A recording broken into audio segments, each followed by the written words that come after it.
Hello प्यारे बच्चों, देखिए आज 12th क्लास की physics 6th chapter lecture number 6।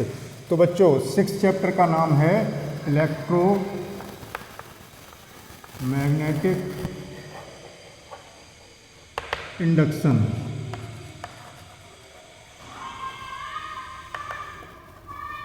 Electromagnetic induction. तो बच्चों आज के इस लेक्चर में हम विद्युत चुम्बकीय प्रेरण की ही एक घटना है जिसको हमने स्वप्रेरण का नाम दिया है, इसको पढ़ने जा रहे हैं। तो आज का टॉपिक है बच्चों स्वप्रेरण, दैट इज सेल्फ इंडक्शन। ये बच्चों कोई नई बात नहीं है। अब तक जो हमने विद्युत चुम्बकीय प्रेरण पढ़ा था, हमने पहले लेक्चर में फैराडे के विद्युत चुम्बकीय प्रेरण के प्रयोग किए थे। उन्हीं प्रयोगों में से एक प्रयोग का ही एक तरीके से एक्सप्लेनेशन है, उसी को हमने एक अलग से नाम दिया है स्वप्रेरण। यानी विद्युत चुम्बकीय प्रेरण की घटना बच्चों किसी भी प्रकार से हो सकती है, बस शर्त क्या है कि उस परपथ से बद्ध चुम्बकीय फ्लक्स में परिवर्तन होना चाहिए, तभी विद्युत चुम्बकीय प्रेरण की घटना होती है। उस परपथ में एक प्रेरित विद्युत वाहक बल उत्पन्न हो जाता है। ये बार बार यही बात हम दोहराते हैं हर लेक्चर में। तो बच्चों स्वप्रेरण जो हम पढ़ने जा रहे हैं उसको देखें कि अगर हम एक कुंडली लें बच्चों, जैसे मैं एक कुंडली लेता हूं बच्चों, यहाँ पर ध्यान से समझना। ये बच्चों मैंने लगा दिया धारा नियंत्रक, ये बैटरी और ये कुंजी। ये कुंजी दबी हुई है कि ये सेल, और ये धारा नियंत्रक बच्चों RH रियोस्टेट धारा नियंत्रक। इस स्लाइडर को, इस ये जो पॉइंटर है इसको इस पर स्लाइड करके हम धारा के मान को कम ज़्यादा कर सकते हैं। तो बच्चों इसमें I धारा इस तरीके से प्रवाहित हो रही है।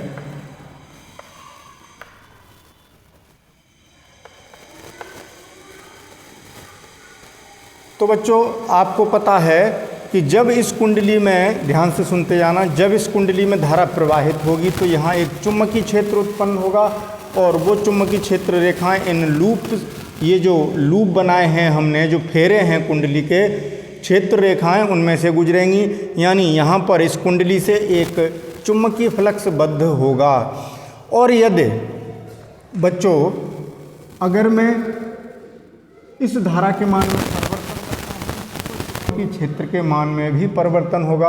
आपको पता है किसी प्रणालिका की अक्ष पर या ये कुंडली है उसमें जो चुम्बकीय क्षेत्र है वो बच्चों I के अनुक्रमानुपाती होता है, विद्युत धारा के अनुक्रमानुपाती होता है, और फाई बराबर BA होता है।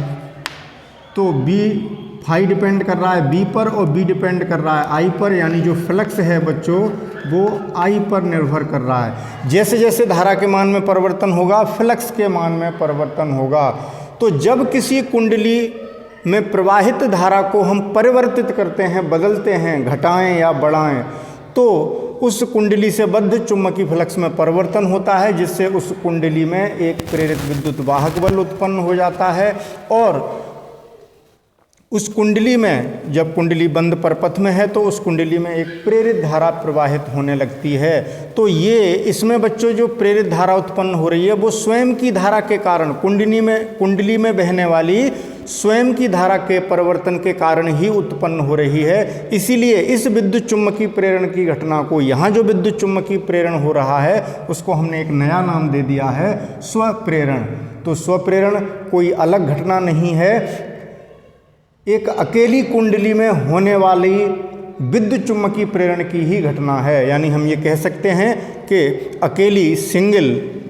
एक अकेली कुंडली में स्वयं की धारा के परिवर्तन के कारण जो विद्युत चुम्बकीय प्रेरण की घटना हो रही है वही स्वप्रेरण है, या स्वयं की धारा परिवर्तन के कारण उसमें जो प्रेरित धारा उत्पन्न हो रही है वही स्वप्रेरण है। ठीक है बच्चों, अब यहाँ पर समझें तो आप चाहें तो मैं यहाँ पर बच्चों इसकी परिभाषित कर दूंगा इसको, लेकिन उससे पहले एक बात समझ लें बच्चों। और आपको पता है कि प्रेरित धारा सदैव उस कारण का विरोध करती है जिससे वह स्वयं उत्पन्न होती है। तो मान लो इस धारा नियंत्रक की सहायता से हम धारा के मान को बढ़ा रहे हैं, तो जो मुख्य धारा है, मेन करंट, यानी मुख्य धारा बढ़ते हुए क्रम में है, या मुख्य धारा बढ़ते हुए है यहाँ पर। तो बच्चों प्रेरित धारा क्यों उत्पन्न हो रही है? मुख्य धारा के बढ़ने से। जब मुख्य धारा बढ़ेगी तभी फ्लक्स बढ़ेगा, यानी फ्लक्स में परिवर्तन होगा। समझ रहे हैं ना बच्चों? तो मुख्य धारा के बढ़ने के कारण इसमें प्रेरित धारा उत्पन्न हो रही है। तो प्रेरित धारा इस कारण का विरोध करेगी, इस तरीके से उत्पन्न होगी कि वो मुख्य धारा को घटाने का प्रयास करेगी, क्योंकि मुख्य धारा के बढ़ाने से प्रेरित धारा उत्पन्न हुई, तो घटाने का प्रयास करेगी। इसका मतलब इसमें मुख्य धारा बच्चों इस दिशा में जा रही है, मुख्य धारा ऐसे जा रही है, तो प्रेरित धारा इस इधर को आने की कोशिश करेगी। प्रेरित धारा ये होगी इस दिशा में, यानी इस कुंडली में उल्टी प्रवाहित होगी, जिससे नेट करंट का मान कम होने लगे। तो ये दिशा किसकी हुई बच्चों? प्रेरित धारा की, इंड्यूस्ड करंट की। ऐसे ही बच्चों इसका विपरीत समझ लेते हैं कि जैसे हमने अभी इसी कुंडली में धारा को, इसे मैंने यहाँ 1 2 3 4 लूप लिए हैं बच्चों, 1 2 3 4, वही कुंडली है बच्चों। ये धारा नियंत्रक, ये बैटरी या सेल, ये कुंजी टेपिंग की है बच्चों, की है ये, और ये धारा नियंत्रक है। और इसमें अब मान लो बच्चों मैं मुख्य धारा को घटाने लगूं, यानी धारा नियंत्रक को इस तरीके से चला रहा हूं कि इसमें धारा का मान कम होने लगे। बच्चों एक दिशा में धारा नियंत्रक पर पॉइंटर एक दिशा में ले जाने पर धारा बढ़ती है और दूसरी दिशा में लाने पर धारा घटती है। तो धारा नियंत्रक आप जब लैब में जाएंगे बच्चों तब आप देख लेंगे, जब आपने प्रैक्टिकल किया होगा वैद्युत परपथ संबंधी बहुत सारे, जैसे मीटर ब्रिज है, जैसे विभवमापी वाला जो एक्सपेरिमेंट किया है उसमें आपने विभवमापी देखा होगा, ओम के नियम में विभवमापी देखा है। तो इस समय मुख्य धारा जो बह रही है बच्चों, वो दिशा उसकी वही है, प्लस से माइनस की ही ओर है, लेकिन उस धारा के परिमाण को हम घटा रहे हैं। यानी मैं यहाँ लिखता हूँ मुख्य धारा घटते हुए। कैसी है बच्चों? यहाँ मुख्य धारा घटते हुए,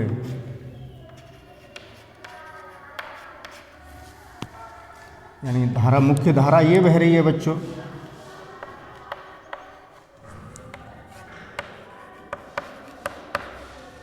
तो मुख्य धारा के घटने से फ्लक्स में कमी आ रही है, यानी फ्लक्स में परिवर्तन हो रहा है, यानी इस कुंडली में विद्युत चुम्बकीय प्रेरण की घटना होगी। इसमें प्रेरित विद्युत वाहक बल उत्पन्न होगा, जिसके कारण प्रेरित धारा उत्पन्न होगी, और वो इस दिशा में उत्पन्न होगी कि वो मुख्य धारा के घटते हुए क्रम का विरोध करेगी। यानी मुख्य धारा अब इस दिशा में प्रवाहित होगी बच्चों कि वो इस मुख्य धारा को बढ़ाने का प्रयास करेगी। तो कब बढ़ेगी बच्चों नेट करंट? जिस दिशा में मुख्य धारा बह रही है उसी दिशा में प्रेरित धारा उत्पन्न हो जाए। तो ये प्रेरित धारा की दिशा हुई बच्चों, प्रेरित धारा की दिशा। जिस दिशा में मुख्य धारा बह रही है वैसे ही प्रेरित धारा भी उत्पन्न होगी। तो ये कॉन्सेप्ट बच्चों बहुत इंटरेस्टिंग है, समझ में आया होगा। यानी स्वयं की धारा, अपनी उस कुंडली की स्वयं की धारा परिवर्तन के कारण ही उसी कुंडली में जो प्रेरित धारा उत्पन्न हो रही है उसी घटना को हम स्वप्रेरण कह देते हैं बच्चों। तो देखें उस कुंडली के एक लूप से बद्ध चुंबकीय फ्लक्स फाई अनुक्रमानुपाती होता है आई के। ये बात आपकी समझ में आ गई। तो बच्चों स्वप्रेरण की परिभाषा तो आप लिख ही लेंगे, कोई दिक्कत वाली बात है नहीं। अब समय को ज़्यादा हम यूटिलाइज़ करना चाहेंगे, हम चाहेंगे कि ज़्यादा से ज़्यादा समय समझने में लगे।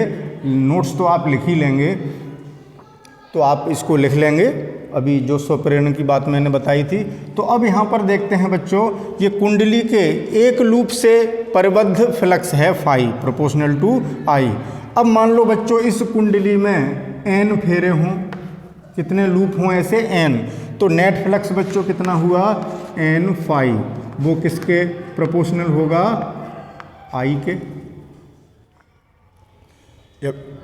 एक लूप का फ्लक्स आई के अनुक्रमानुपाती है, वैसे ही नेट फ्लक्स एन फाई जो फ्लक्स लिंकेज है, इस एन फाई को क्या बोल देते हैं बच्चों फ्लक्स लिंकेज। नेट फ्लक्स जो है फ्लक्स लिंकेजेस कहलाता है। ये हम पीछे बता चुके हैं फ्लक्स ग्रंथिकाएं।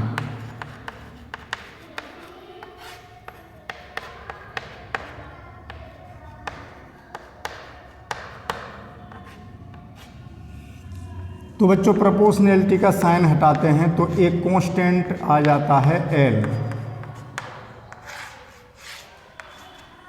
इस कांस्टेंट एल को कुंडली का, इस कुंडली का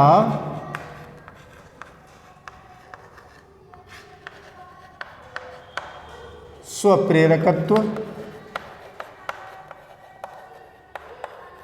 क्या कह देते हैं, स्वप्रेरकत्व यानी सेल्फ इंडक्टेंस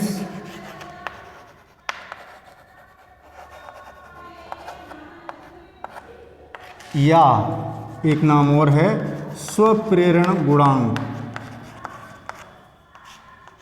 स्वप्रेरण गुणांक, ठीक है बच्चों, बहुत आसान सी बात है, यानी कोफिशिएंट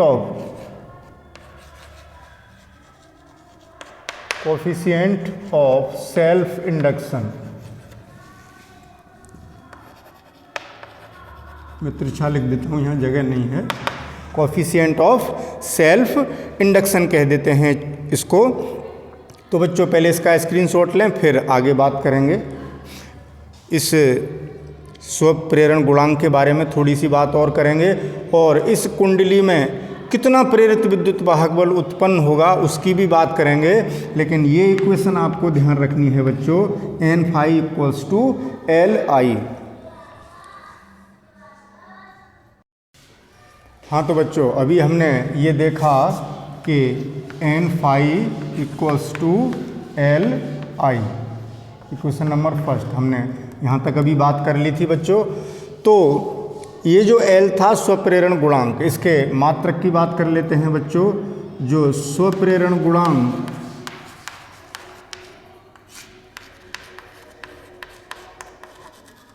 एल का मात्रक हेनरी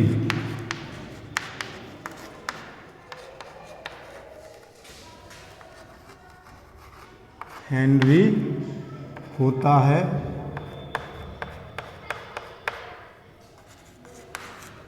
जिसे इस मात्रक को h से लिख देते हैं बच्चों, जिसे h से निरूपित करते हैं।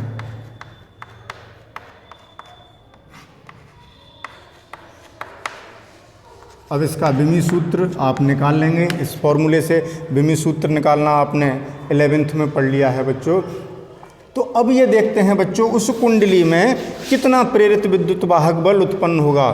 तो बच्चों आपने पढ़ा है फैराडे के विद्युत चुम्बकीय प्रेरण के नियम से कुंडली में प्रेरित विद्युत वाहक बल E बराबर minus N delta phi upon delta T होता है। एन कांस्टेंट है कुंडली में फेरों की संख्या, तो एन को अंदर ले जा सकते हैं। तो E बराबर minus delta N phi upon delta T. अब बच्चों एन फाई का मान इक्वेशन फर्स्ट से एल आई रख देते हैं यहाँ पर, तो हमें क्या प्राप्त होगा, E equals to minus delta L I बटे डेल्टा टी। अब L चूँकि कांस्टेंट है उसको हम डिफ्रेंशिएशन के बाहर ले सकते हैं, तो माइनस एल डेल्टा आई अपॉन डेल्टा टी। इतना प्रेरित विद्युत वाहक बल उस कुंडली में उत्पन्न हो जाएगा बच्चों।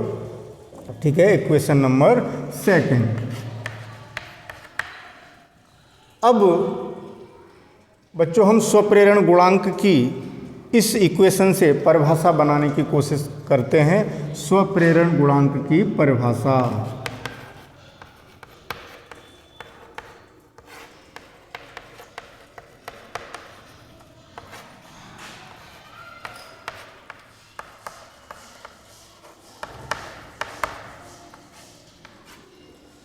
Definition of coefficient of self induction. तो देखें बच्चों, इस एक्सप्रेशन से अगर हम देखें तो L बराबर कितना आएगा बच्चों, माइनस ई अपॉन डेल्टा आई अपॉन डेल्टा टी। ये L हो गया।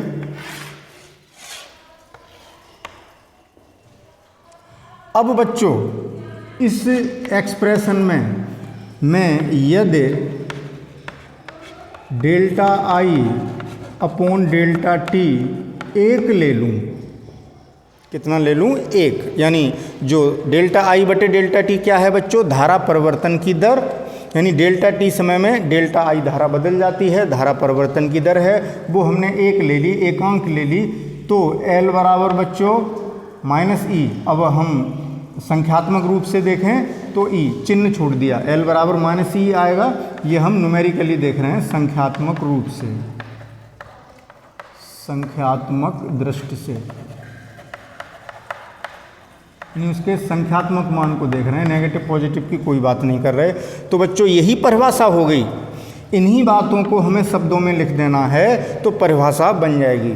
क्या बनेगी बच्चों, कि किसी कुंडली का स्वप्रेरण गुणांक उसमें प्रेरित विद्युत वाहक बल के बराबर होता है जबकि उस कुंडली में धारा परिवर्तन की दर एकांक हो। बन गई परिभाषा, आगे ना समझ में? तो हम यहाँ पे लिख भी देते हैं। तो पहले बच्चों एक इसका स्क्रीनशॉट लें, उसकी डेफिनेशन लिखते हैं। तो बच्चों स्वप्रेरण गुणांक की परिभाषा यहीं से हम यहाँ पर लिख देते हैं जिससे आपको सुविधा हो कि किसी कुंडली का स्वप्रेरण गुणांक L, इसकी बात हो गई। किसी कुंडली का स्वप्रेरण गुणांक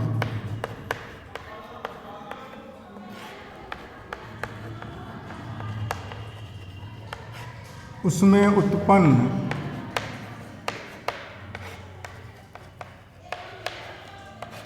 क्या, प्रेरित विद्युत वाहक बल, उसमें उत्पन्न प्रेरित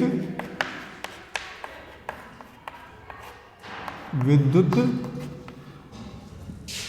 वाहक बल के संख्यात्मक मान, न्यूमेरिकल वैल्यू, चिन्ह नहीं ले रहे, संख्यात्मक मान के बराबर होता है, यानी L बराबर ही मान के बराबर होता है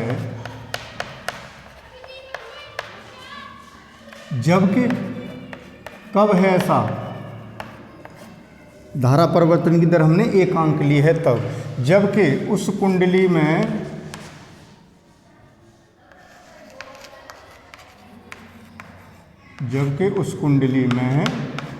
धारा परिवर्तन की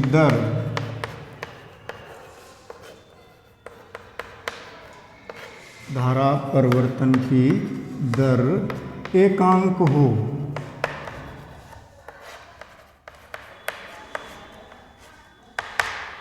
ठीक है बच्चों, ये स्वप्रेरण गुणांक की डेफिनेशन हो गई, हमने उसको शब्दों में बदल लिया। तो बच्चों स्वप्रेरण गुणांक का विमी सूत्र आप स्वयं निकालेंगे। अब बात करेंगे बच्चों, तो देखें अब इसको थोड़ा सा 2 मिनट में रिवाइज कर लेते हैं बच्चों, कि जब किसी कुंडली में बहने वाली जो धारा है उसके मान में जब हम परिवर्तन करते हैं तो कुंडली में अपनी स्वयं की धारा परिवर्तन के कारण ही एक प्रेरित धारा उत्पन्न हो जाती है। इस घटना को हम क्या कहते हैं बच्चों, स्वप्रेरण कहते हैं। और उस कुंडली का स्वप्रेरण गुणांक कितना होता है हमने वो देख लिया। अब बच्चों हम अब देखें स्वप्रेरण गुणांक अलग अलग सर्किट्स के अलग अलग होंगे, अलग अलग प्रकार की कुंडलियों के। जैसे अब हम एक परिनालिका का स्वप्रेरण गुणांक के लिए एक्सप्रेशन निकालेंगे बच्चों, तो पहले इसका स्क्रीनशॉट ले लें, फिर चलते हैं किसी धारावाही परिनालिका का स्वप्रेरण गुणांक।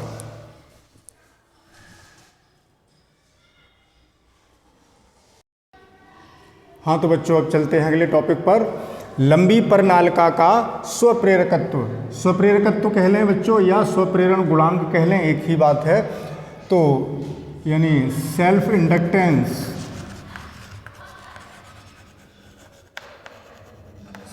Inductance of a long solenoid.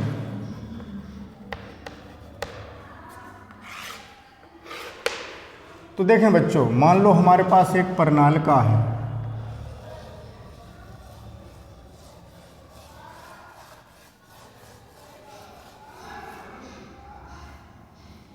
ठीक है।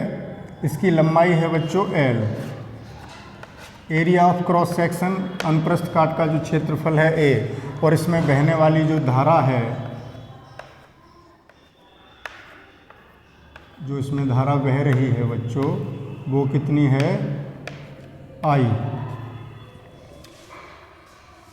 तो बच्चों जब, और हाँ इसकी जो क्रोड है वो, इसमें कोई धातु की छड़ नहीं है बच्चों, यहाँ क्रोड जो है वायु है।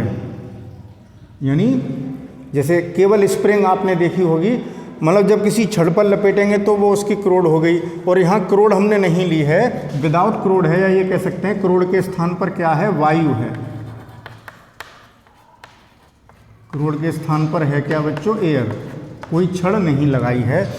तो बच्चों जब इसमें आई धारा बहेगी तो परिनालिका की अक्ष पर एक चुंबकीय क्षेत्र उत्पन्न हो जाता है, वो आपने पढ़ा है। तो परिनालिका में जो चुंबकीय क्षेत्र उत्पन्न होगा B बराबर म्यू नॉट एन आई, आपको पता है। यहाँ n क्या है बच्चों, परिनालिका की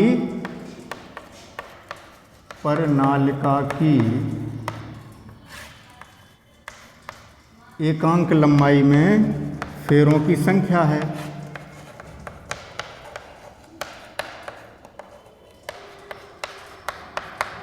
फेरों की संख्या,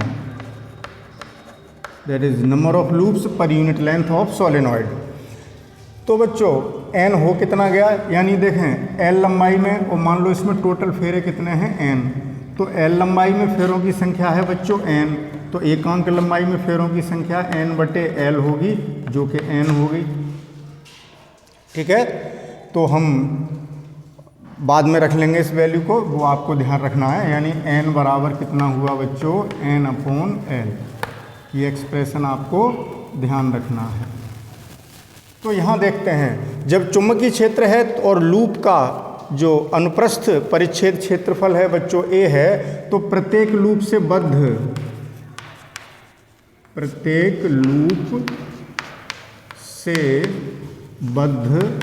चुंबकीय फ्लक्स जो होगा बच्चों, फाई बराबर कितना होगा, BA, और B कितना है, mu not an I A. Clear हो गई बात।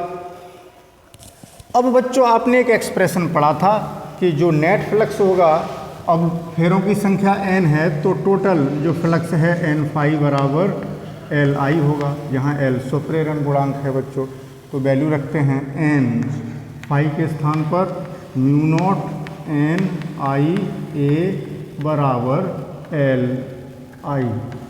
तो बच्चों i से i कैंसिल आउट, l बराबर कितना आ गया, म्यू नॉट एन ए, ये स्वप्रेरण गुणांक आ गया म्यू नॉट एन ए। अब हम इसको चाहें तो स्मॉल n के पदों में बदल लें या कैपिटल N के पदों में बदल लें। तो बच्चों यहाँ से अगर मैं n देखूँ तो कितना आएगा, n इंटू एल, वो यहाँ रख सकते हैं।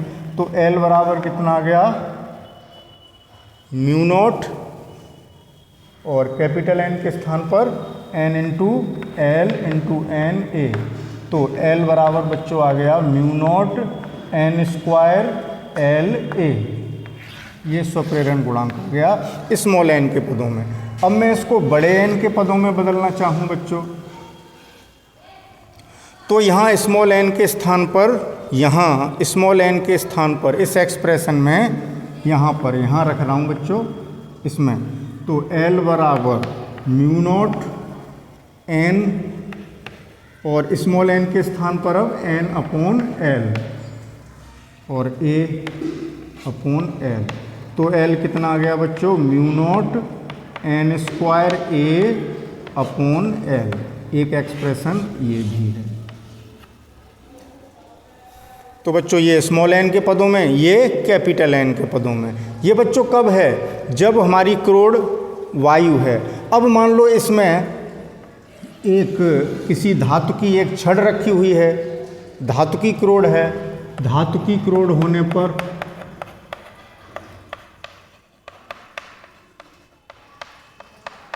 चुंबकीय क्षेत्र बढ़ जाएगा बच्चों। ये जो हमने चुंबकीय क्षेत्र निकाला था ये वायु या निर्वात में था बच्चों, तो ये वायु और निर्वात की चुंबकशीलता आई थी। अब माध्यम धातु की छड़ हो गई, यानी अब हमने क्या किया है कि एक धातु की छड़ ली और इसके ऊपर हमने लूप्स लपेटे हैं। अब क्रोड हमारी बच्चों किसकी हो गई, धातु की। तो अब L बदल जाएगा बच्चों, ठीक है। अब प्रणालिका में ये धातु की ये जो क्रोड है ये आपको दिख रही है, ये धातु की क्रोड होने पर तो बच्चों ये एक्सप्रेशन में म्यू नॉट के बजाय म्यू आ जाएगा। म्यू इस धातु के पदार्थ का चुंबकशीलता है।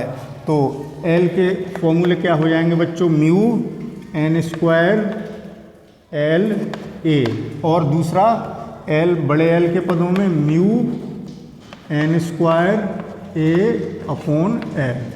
तो ये एक्सप्रेशन हो जाएंगे। ये दोनों एक्सप्रेशन में म्यू नॉट के स्थान पर म्यू हो जाएगा, जहाँ म्यू इस क्रोड की चुंबकशीलता है और म्यू बराबर हो कितना जाता है बच्चों, mu naught into mu R. तो यहाँ म्यू के स्थान पर आप mu naught into mu R भी लिख सकते हैं। तो बच्चों पहले इसका एक स्क्रीनशॉट लें, उसके बाद आगे बात करेंगे।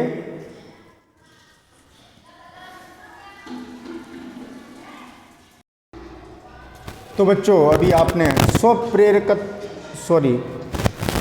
स्वप्रेरण की घटना पढ़ी और उसमें स्वप्रेरण गुणांक या स्वप्रेरकत्व भी पढ़ा।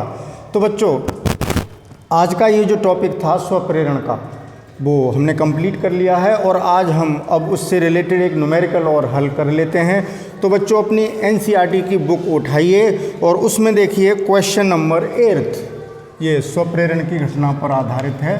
तो ध्यान दें बच्चों, आप वीडियो को पॉज करके अपनी बुक ले आइए और इस बुक में न्यूमेरिकल देखते चलिए। किसी परपथ में 0.1 सेकंड में धारा 5 से 0 एम्पियर तक गिरती है। कितने समय में बच्चों, यानी 0.1 सेकंड में, इतने सेकंड में धारा गिर जाती है, 5 से 0 हो जाती है।